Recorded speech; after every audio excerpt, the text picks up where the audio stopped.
There are around 250,000 Americans living in South Korea who could all be placed at great risk if a conflict broke out, it is claimed.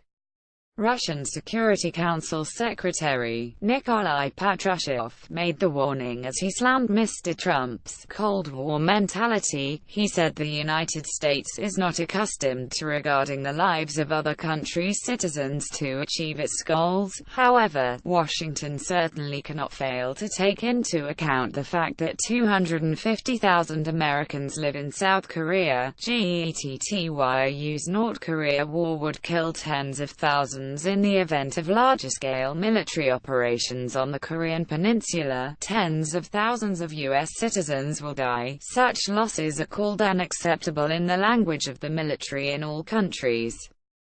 Kim Jong-un's regime has based its main artillery and missile sites around 50 kilometers from Seoul.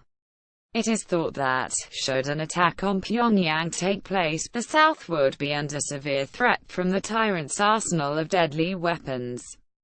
Getty Kim Jong-un has nuclear ambitions, and Mr. Patrushev claimed that recent joint military drills between the US and Seoul were only increasing the risk.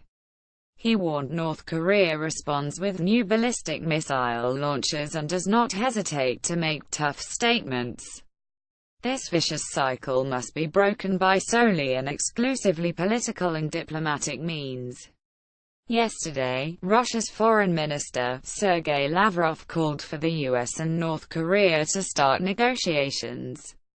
Get it? US and South Korea have held military drill SMR. Lavrov said Russia was ready to facilitate talks in a bid to stop war breaking out.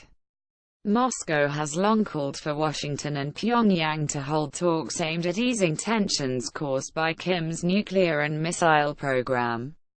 Pyongyang said on Sunday that the latest UN sanctions against it were an act of war and tantamount to a complete economic blockade.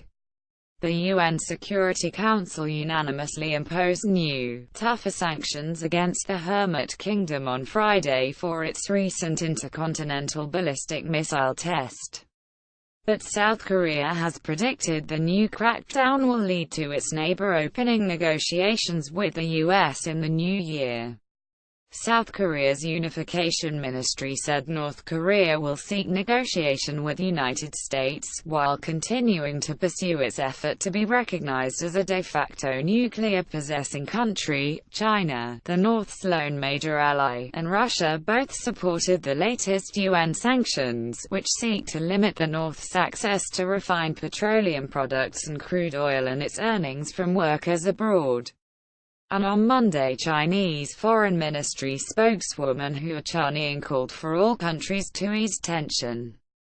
Today, Beijing released customs data indicating China exported no oil products to North Korea in November, apparently going over and beyond UN sanctions.